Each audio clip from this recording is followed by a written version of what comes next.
দর্পণপুর নামের একটা গ্রাম ছিল। এই গ্রামের লোকেরা মাটির বাড়িতে থাকতো। গ্রামের লোকেরা খুবই সুখী জীবনযাপন করছিল। এই গ্রামেই মহেশ নামের একজন যুবক থাকতো। মহেশ নিজের স্ত্রীর সাথে আমের বাগানে ফল জমা করছিল। এই যে শিবানী, এইবারে খুব ভালো আম হয়েছে জানো তো? হ্যাঁ, একদম ঠিক বলেছ। এই বছর বাগানে ফলের ফসল খুব ভালো হয়েছে, আর তার সাথেই ক্ষেতের ফসলও খুব ভালো হয়েছে। হ্যাঁ, এই বছরে অনেক পয়সা আমরা রোজগার করতে পারবো।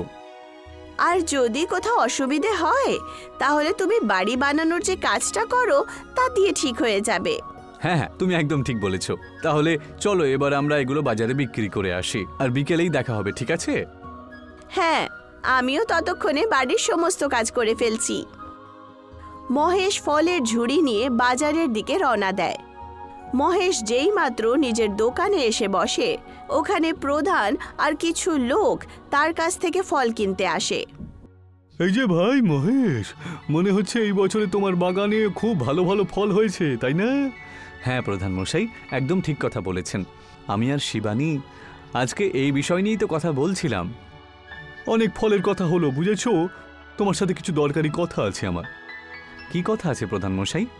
আসলে ব্যাপারটা হলো যে গ্রামের মাটির বাড়িগুলো অনেক পুরনো হয়ে গেছে, তো তাই আমরা ভাবছি যে এবার থেকে আমরা পাকা বাড়ি তৈরি করে নেব, তাহলে বেশি সময় পর্যন্ত টিকে থাকবে। হ্যাঁ হ্যাঁ, আপনি একদম ঠিক কথা বলেছেন। আমিও তো আমার বাড়িটাকে পাকা বাড়ি করার জন্যই ভাবছিলাম, কিন্তু সবথেকে বড় সমস্যা হলো গ্রামের প্রতিটা মানুষ এত পয়সা কোত্থেকে আনবে।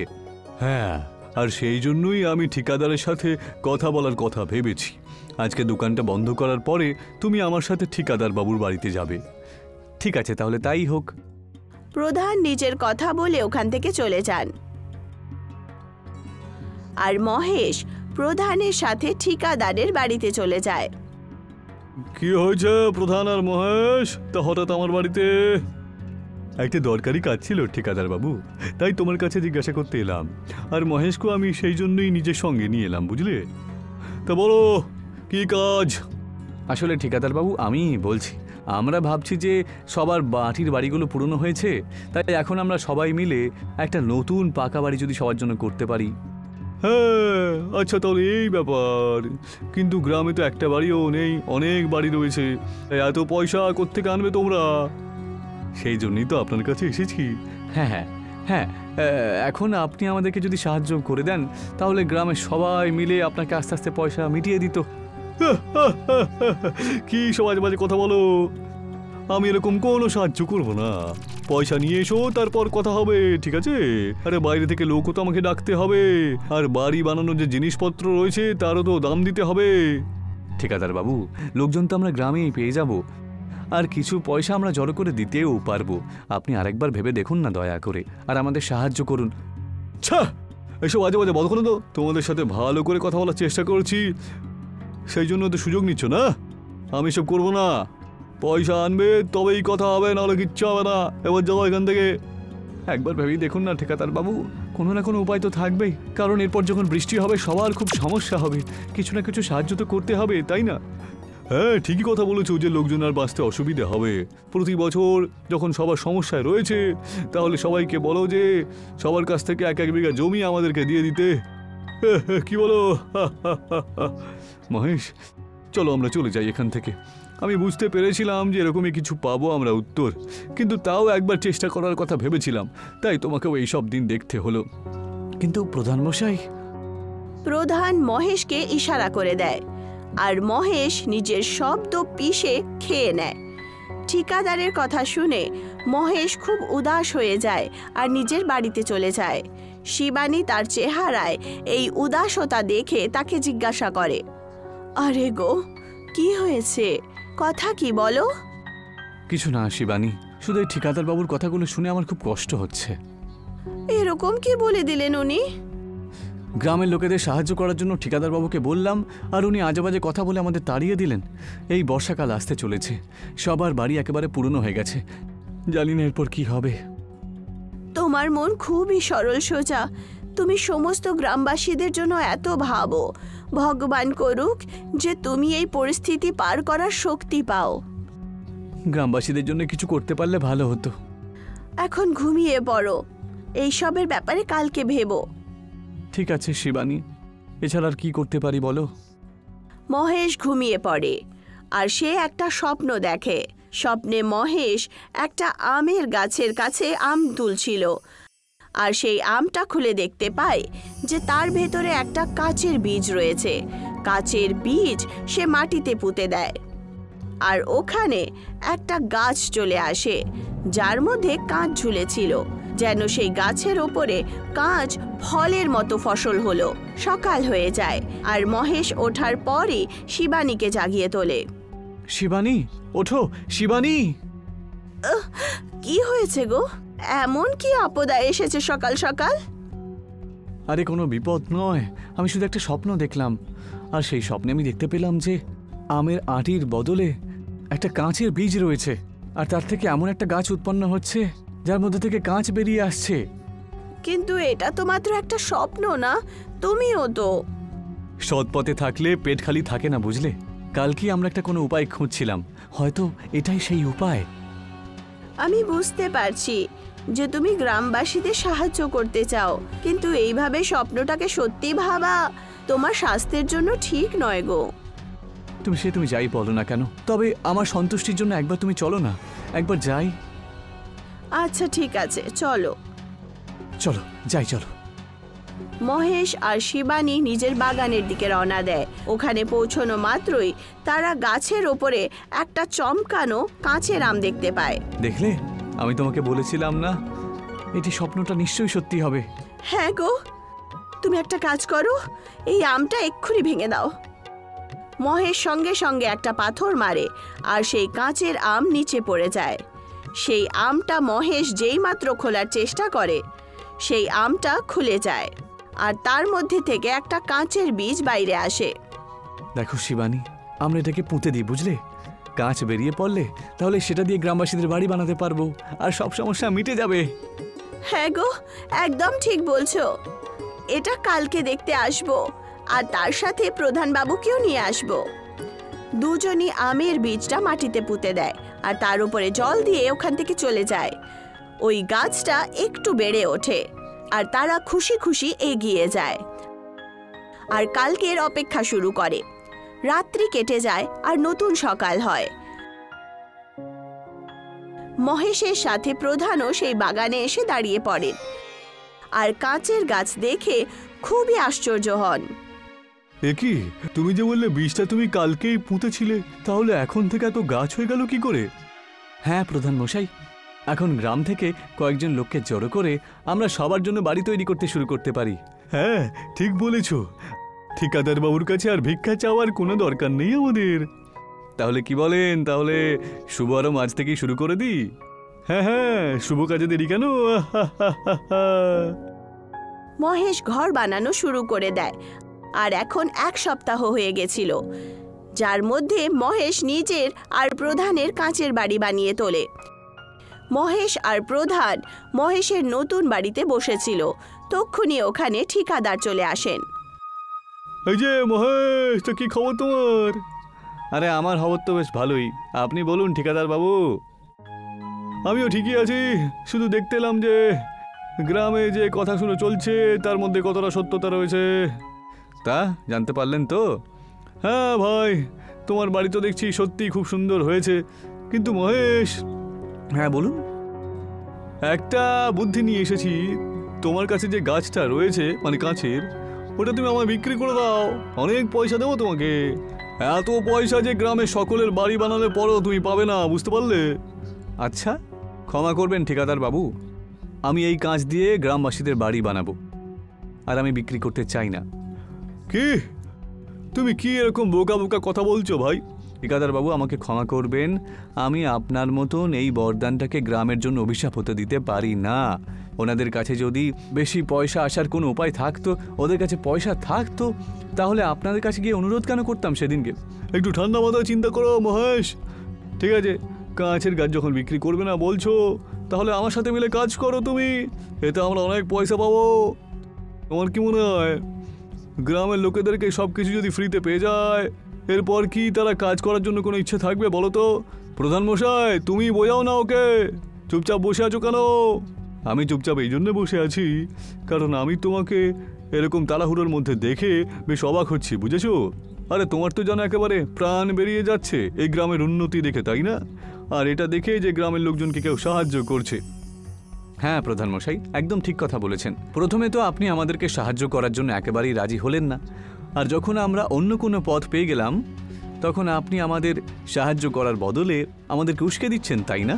ছা ছা ছা ছা, তোমাদের মাথায় কিছু ঢুকবে না, বুঝলে? যা তোমাদের ইচ্ছে তোমরা তাই করো। এইটুকু বলে ঠিকাদার ওখান থেকে রাগের চোটে চলে যান। আর প্রধান আবার মহেশকে বলতে শুরু করেন। মহেশ, মনে রেখো, এই ঠিকাদার কিন্তু সবকিছু করতে পারে হিংসের বদলে, বুঝলে তো?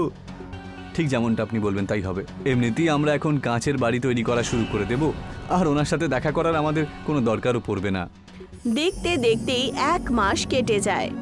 সমস্ত কাঁচের বাড়ি তৈরি হয়ে গেছিল, আর কাঁচের গাছ খুব লাভদায়ক হলো, যার কারণে গ্রামের লোকেরা আজ তাদের কাছে নারকেল ভেঙে তার পুজো করার জন্য দাঁড়িয়েছিল। জয় হোক এই গাছের! গ্রামে বৃষ্টির আগেই সবার বাড়ি নতুন তৈরি হয়ে গেছে, এর থেকে ভালো আর কি হতে পারে? হ্যাঁ, এই গাছ আমাদের অনেক উপকার করেছে। হ্যাঁ, ঠিক কথাই বলেছো। এই গাছটা আমাদের উপর অনেক উপকার করেছো, কিন্তু একটা কথা মনে রেখো, শুধু বরদান দিয়ে কিন্তু সবকিছু হয় না। সেই বরদানটা কোন ব্যক্তির হাতে পৌঁছেছে সেটাও গুরুত্ব রাখে, বুঝতে পেরেছো? সেই জন্য তুমি আমাদের অনেক উপকার করেছো মহেশ, কারণ তুমি তোমার বরদান আমাদের মধ্যে যে ভাগ করে দিয়েছো। তক্ষুনি ওখানে ঠিকাদার 2 জন গুন্ডার সাথে চলে আসেন, যার কাছে কোদালও ছিল। কি বলতে চাইছো প্রধান? যে ওই বরদান যদি আমার হাতে থাকতো তা আমি কি তাকে অভিশপ্ত করে তুলতাম? আমি তো আপনার নাম তো নিইনি, কিন্তু আপনি এক্ষুনি নিজে যে কথা নিজের পরিচয় দিলেন সেটা কিন্তু কিছু ভুল বলেননি বটে। এই কুড়ুল নিয়ে এই 2 জন বাজে ছেলেকে নিয়ে এখানে কি করছেন বলুন তো? খুব কথা বলিস তো তুই। আরে বেশি কথা বললে গলা উড়িয়ে দেবো কিন্তু। হ্যাঁ, আরে না না না ভাই না, আমরা এখানে শুধুমাত্র গাছটা কাটতে এসেছিলাম, আর যদি মাঝখানে কেউ না আসে তাহলে হাতাহাতি কিছু হবে না। যেমন আপনি বলবেন ঠিকাদার বাবু। ঠিকাদার আর গুন্ডারা জোরে জোরে সেই গাছের ওপরে কোড়াল মেরে দেয়, আর সবাই ভয়ের চোটে পেছনে চলে যায়। হঠাৎ করে চারদিক থেকে কাঁচের দেয়াল ওদেরকে বন্দি করে নেয়। বাঁচাও, বাঁচাও! আরে এই কাঁচের দেওয়ালের মধ্যে হাত পিটিয়ে পিটিয়ে কি করছে ঠিকাদার বাবু? জানি না ভাই, জানি না, কিন্তু খুব মজা লাগছে আমার। এইভাবেই কাঁচের গাছ আবার একবার গ্রামকে বাঁচিয়ে তোলে, আর সবাই প্রচন্ড হাসি খুশি ভাবে নিজের নিজের কাঁচের বাড়িতে থাকতে শুরু করে। সোনপুর নামের একটা গ্রাম ছিল, সেখানে জ্ঞানচন্দ্র থাকত আর জুতো বিক্রির কাজ করত সে। জ্ঞানচন্দ্রের পরিবারে তার এক পুত্র রোহন আর শ্রী বিমলা থাকত। দিনে 6 জোড়া জুতো বানিয়ে জ্ঞানচন্দ্র গ্রামে গ্রামে গিয়ে সেগুলো বিক্রি করত।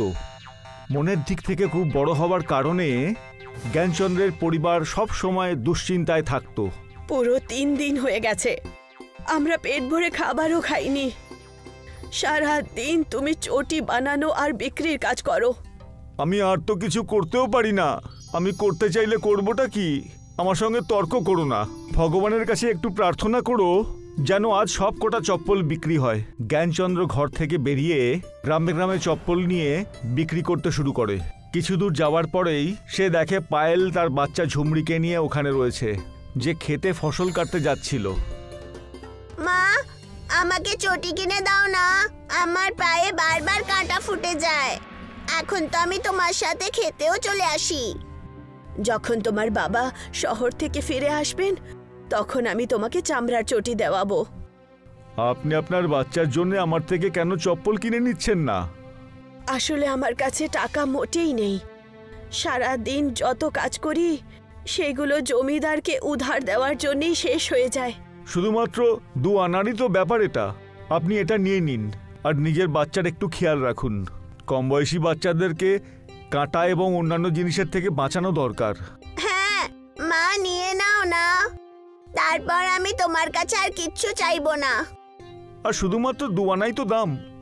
আমার কাছে 1 পয়সা পর্যন্ত নেই। আপনি কৃপা করে এখান থেকে চলে যান, নয়তো বাচ্চাটা কাঁদতে শুরু করবে। জ্ঞানচন্দ্র বাচ্চার করুণ চেহারা দেখতে পাচ্ছিল না।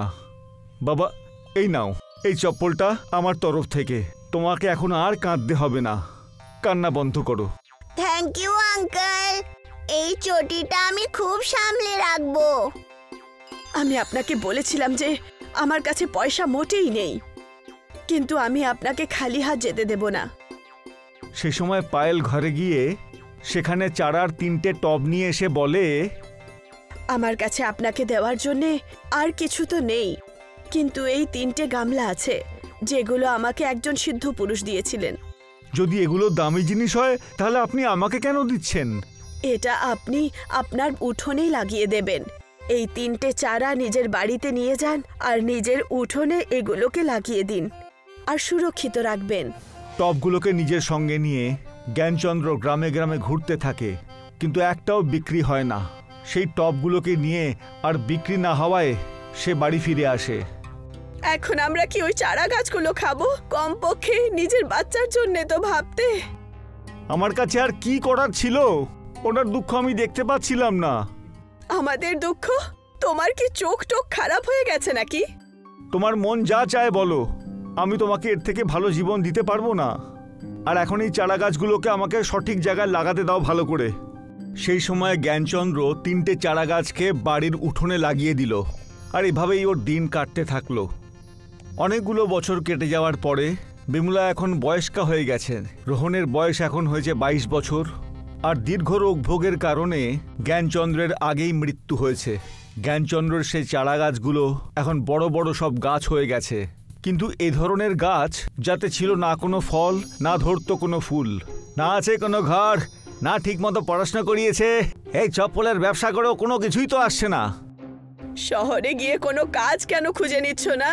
সারা দিন বাড়িতে এরকম বেরোজগার হয়ে বসে কি পাবে তুমি?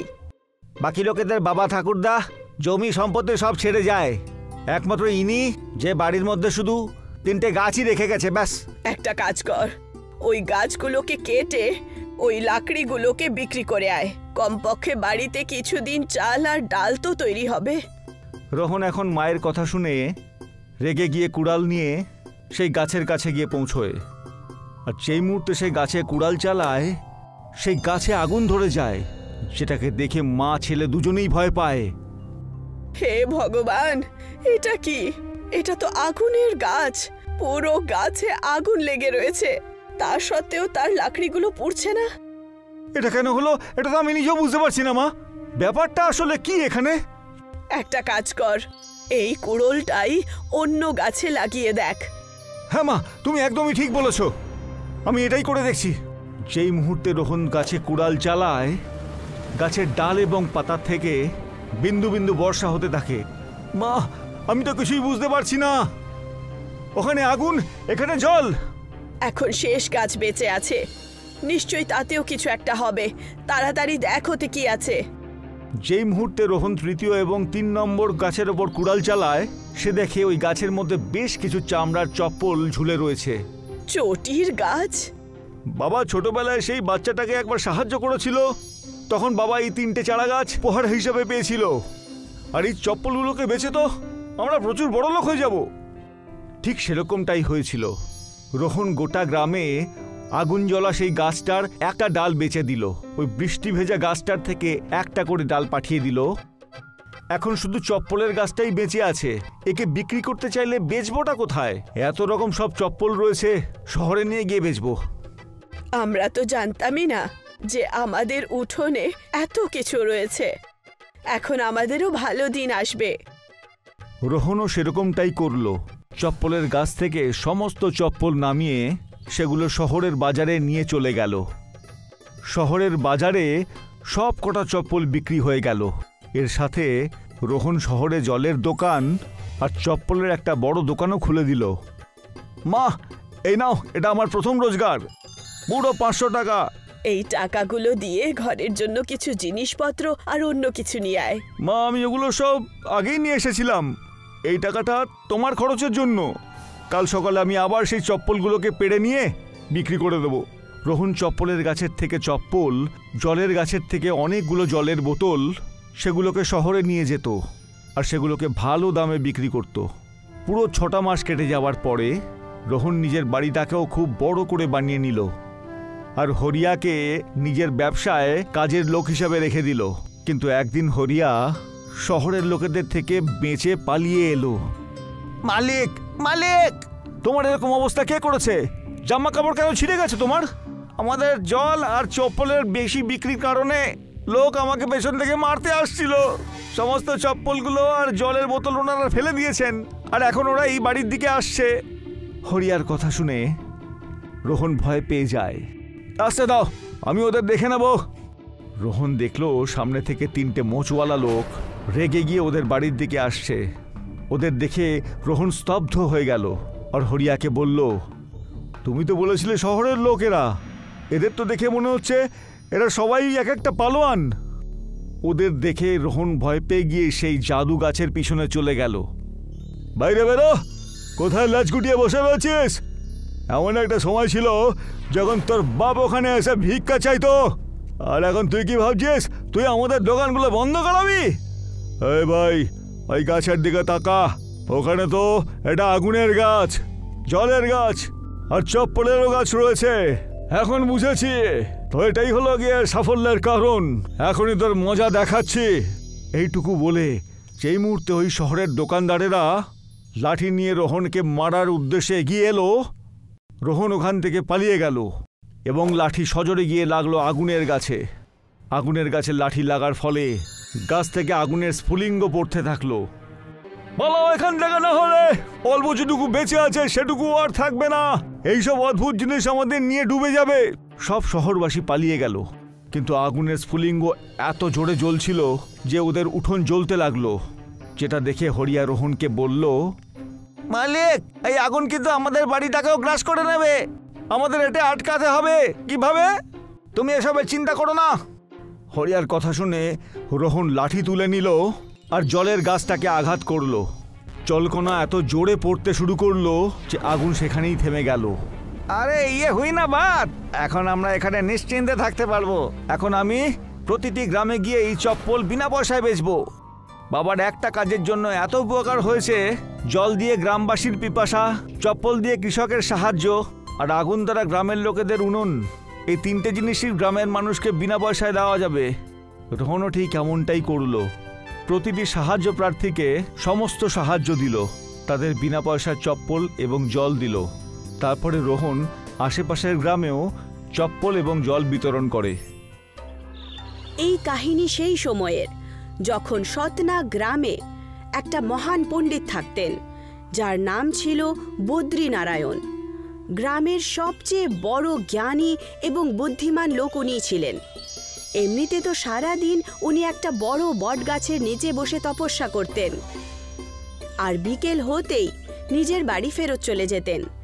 উনি তপস্যায় এত মগ্ন হয়ে যেতেন যে উনি আগে পেছনের কিছু দেখতেই পেতেন না। লোকেরা এটা মানত যে উনি একজন মায়াবী পণ্ডিত। গ্রাম খুবই পিছিয়ে ছিল আর চিন্তাধারা খুব পুরনো ছিল, তাই গ্রামে বিদ্যুৎও ছিল না। লোকেরা সব সময় ছোট ছোট জিনিস নিয়ে চিন্তিত থাকত।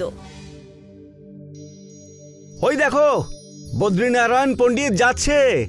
শুনেছি ওর গ্রামে এখন নাকি কারেন্ট নেই, বিদ্যুতের সমস্যা আর জলের সমস্যা এত বেশি যে গ্রামে কোনো আনাচও নেই। তাহলে এরা বেঁচে থাকছে কি করে? এর পিছে কি কারণ আছে? আর মানুষ ওই গ্রামের একতাকে তাও ভাঙতে পারছে না কেন? আরে ইংরেজরাই ভাঙতে পারেনি তো আমরা কোথাকার কে ভাই? বদ্রীনারায়ণ ওদের কথাকে না শুনে বিদ্যুৎ বিভাগের কর্মচারীদের কাছে পৌঁছে যান। আমি আপনাদের সবাইকে কতবার বলেছি যে আমাদের গ্রামে এই বিদ্যুতের সমস্যার সমাধান করুন। বাচ্চারা পড়াশোনা করতে পারছে না, বয়স্করা রাতে দেখতে পায় না, আর আপনারা এখানে হাত গুটিয়ে সবাই বসে রয়েছেন। আমরা আপনাদের গ্রামের এই কমপ্লেন আমাদের সমস্ত এমপ্লয়ি এবং বড় সাহেবদের পাঠিয়ে দিয়েছি, কিন্তু ওনাদের পক্ষ থেকে কোনো উত্তর আসেনি। এসব কথা আমি অনেক বছর ধরে শুনে আসছি। আর যদি এরকমই হয় তাহলে আপনারা একটা কাজ করুন, আপনারা হাত গুটিয়ে বসে থাকুন, আমরা নিজেদের কাজ নিজেরা করে নেব। এইটুকু বলে বদ্রীনারায়ণ ওখান থেকে চলে যান। বড় সাহেব, আপনি জানেন কি এই যে পণ্ডিতে খুব বড় একজন মায়াবী পণ্ডিত, সেটা একবার বলে দেয় সব ফলে যায়। কিন্তু ওনার সম্বন্ধে আমি জানি, কিন্তু আমি কি করতে পারি? ওনার ব্যাপারে আমি অনেক বড় কথা শুনেছি, ওর সমস্ত রকম সত্য। বদ্রী নারায়ণ গ্রামে ফেরত এসে সমস্ত সমস্যা তাদেরকে বলে। ওনার কথা শুনে সমস্ত গ্রামবাসীরা নিরাশ হয়ে যায়। তাহলে এখন আমরা কি করব? এই বিদ্যুতের অভাবের জন্য গ্রামের অনেক ক্ষতি হয়ে গেছে।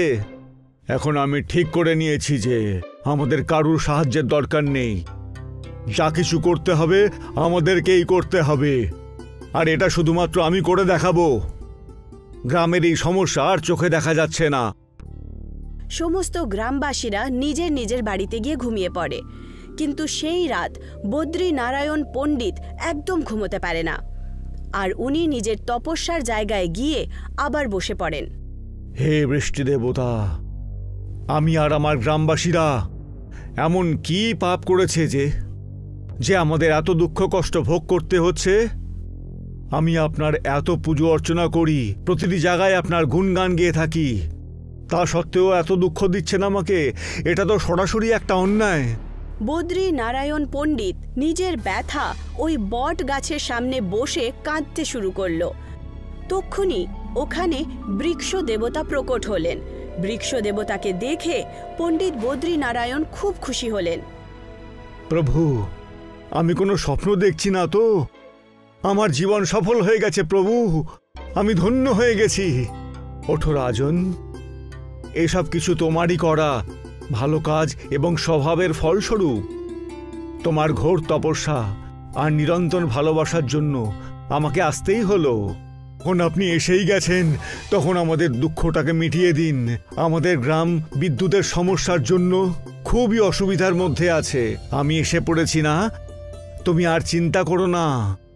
এই বটের গাছটাকে আমি বিদ্যুতের গাছ বানিয়ে দেব, যা দিয়ে তোমার এবং নগরবাসীর সব সমস্যার সমাধান হয়ে যাবে। যেই মাত্র বৃক্ষ দেবতা এই কথাটা বললেন, পুরো গাছে বিদ্যুৎ চলে আসে, আর দেখতে দেখতেই সমস্ত গ্রামে আলো ছড়িয়ে পড়ে। সমস্ত গ্রামবাসীরা ওখানে একজোট হয় আর বৃক্ষ দেবতাকে প্রণাম জানায়। আমরা ধন্য হয়ে গেলাম যে আপনি আমাদের গ্রামে আলোতে ভরিয়ে দিয়েছেন প্রভু। ব্যাস, শুধু মনে রাখবে আমার এই অবদানের কোনো ভুল প্রয়োগ যেন না করে, না হলে কিন্তু পাপ লাগবে। যখনই কোনো মানুষ এই বিদ্যুতের গাছের ভুল প্রয়োগ করবে তাকে সঙ্গে সঙ্গে শাস্তি পেতে হবে। সমস্ত গ্রামবাসীরা বিদ্যুতের গাছ আর বদ্রী নারায়ণ পণ্ডিতের এই উপকার দেখে খুব খুশি হয়। কিন্তু বরুণ এই ব্যাপারে খুব দুঃখী হয়ে যায় আর চিন্তিত হয়ে পড়ে। পণ্ডিতজি কিন্তু গ্রামের লোকের খুব উপকার করেছে। এটা আমাদের গ্রাম থেকে যাচ্ছিলই না, আমাদের এই গ্রাম থেকে কোনোভাবেই যাচ্ছিল না। এখন আমাদের বাচ্চারা ভালো করে লেখাপড়া করবে আর এগিয়ে যাবে। আমার মনে একটা চিন্তা এসেছে যে আমার কাছে একজন তর্কবাগীশও রয়েছে। তোমার চেহারা দেখেই বুঝতে পারছি যে নিশ্চয়ই তুমি কোনো ভুল জিনিসের কথা ভাবছো। রাত্রিবেলাতেই বরুণ ঘর থেকে বেরিয়ে ওই বিদ্যুতের গাছের কাছে চলে যায়। এইটা হলো গিয়ে আমার সম্পত্তি। এই গাছটা গোটা গ্রামকে বিদ্যুৎ তো দিচ্ছেই, আমি এর ডাল কেটে নিয়ে গিয়ে শহরে গিয়ে বিক্রি করব। বটগাছে এতগুলো ডাল রয়েছে, একটা কাটলে আর কি পার্থক্য হবে? আর এমনিতেও বৃক্ষ দেবতা তো আমাদের গ্রামের ভালোর জন্যই তো বিদ্যুতের গাছ দিয়েছে। বরুণ ওই গাছের একটা ডাল ভেঙে নেয় আর ওটা নিয়ে শহরে চলে যায়। এটাকে কিনবেন নাকি ভাই? এটা হলো গিয়ে একটা বিদ্যুতের ডাল, এটা ছুলেই কারেন্ট লাগে কিন্তু, আর এটা কোনো রকম চার্জিং ছাড়াই বছর বছর চলে যাবে। তুমি যদি কিনতে চাও তো বলো, না হলে আমি অন্য দোকানে চলে যাব। যদি এরকমই হয় যে তাহলে তুমি বলো যে এই বিদ্যুতের ডাল কত করে তুমি বেচবে। এটা কিন্তু খুবই দামি, আর শহরে এটার দরকার পড়বেই। এই একটা ডাল থেকেই বিদ্যুতের বিলও বেঁচে যাবে আর কোনো খরচাও হবে না। এর দাম হলো গিয়ে 20,000 টাকা। ঠিক আছে, এই ডিল পাক্কা, কিন্তু এটাকে তুমি অন্য কোথাও বেচবে না। বরুণ ওই দোকানদারকে বিদ্যুতের একটা ডাল বিক্রি করে দেয় আর গ্রামে ফেরত চলে এসে বিদ্যুতের গাছ থেকে অনেকগুলো ডাল ভেঙে নেয় আর ওই ডালগুলো বিক্রি করে দেয়। তোমার কাছে এত টাকা কোত্থেকে এলো? তুমি আবার বিদ্যুতের গাছের কোনো ভুল ব্যবহার করছো না তো? তুমি কি একটু ধৈর্য ধরতে পারো না নাকি? এই সব কাজ তো আমি আমার এবং আমার পরিবারের জন্যই করে থাকছি। যেমনটা তুমি ভালো মনে করো। বরুণের বউ বরুণের ওপর সন্দেহ করে, আর ও নিজের বরের সুরক্ষার জন্য বদ্রীনাথ পণ্ডিতের কাছে যায়। পণ্ডিত মশাই, আপনার সাথে কিছু জরুরি কথা বলার ছিল। আমার এরকম মনে হয় যে বিদ্যুতের গাছের ও কোনো দুর্ব্যবহার করছে। বৃক্ষ দেবতার এই কথা উল্লঙ্ঘন করার জন্য বরুণকে শাস্তি অবশ্যই পেতে হবে। বদ্রী নারায়ণ আর বরুণের বউ পুরো গ্রামবাসীদের ডেকে ওই বিদ্যুতের গাছের কাছে চলে আসে। বিদ্যুতের গাছের অনেকগুলো ডাল ওখান থেকে ভেঙে গেছিল। সেটা দেখে সবাই অবাক হয়। এটা কিভাবে হতে পারে ভাই? বিদ্যুতের গাছের মধ্যে ডাল কি করে কমে গেল? কিভাবে সম্ভব এটা? না, বিদ্যুতের ডাল তো সব একই রকম লাগছে। এটা এখনই জানা যাবে। বদ্রী নারায়ণ নিজের ঝোলা থেকে শঙ্খ বার করে বাজায়, আর সঙ্গে সঙ্গে ওখানে বৃক্ষ দেবতা প্রকট হন। এই পুণ্য কাজ আর কেউ নয়, বরঞ্চ শুধু বরুণই করেছে। পুণ্য নাকি পাপ ভগবান? এটা বরুণ তো পাপ করেছে। সেরকম দেখা যায় চোখে, সেরকমটা হয় না চোখে বৎস। বরুণ এই বিদ্যুতের ডালকে বেচকে যত টাকা উপার্জন করত, তা দিয়ে আশ্রম এবং অনাথ বাচ্চাদেরকে ভালো শিক্ষা এবং ভালো জামা কাপড় এনে দিত। সেই কারণেই আমি বরুণকে এই অন্যায় কাজ করতে বাধা দিইনি। আমাকে ক্ষমা করবেন মহারাজ। আমি এই কাজটাকে সবার থেকে লুকিয়েছি, কারণ আমি জানতাম যে আমাকে কেউ বুঝতে পারবে না। ক্ষমা তো আমাদেরকেই তোমার কাছে চাইতে হবে। আমাদের মনের নিচতার জন্যই তোমার ওপর আমরা এই কাজ করে ফেলেছি। বরুণের এই ভালো ব্যবহারের কারণে সবাই বরুণের খুব প্রশংসা করে। বদ্রী নারায়ণ আর বরুণের পরিবার হাসি খুশি সতনা গ্রামে থাকতে শুরু করে।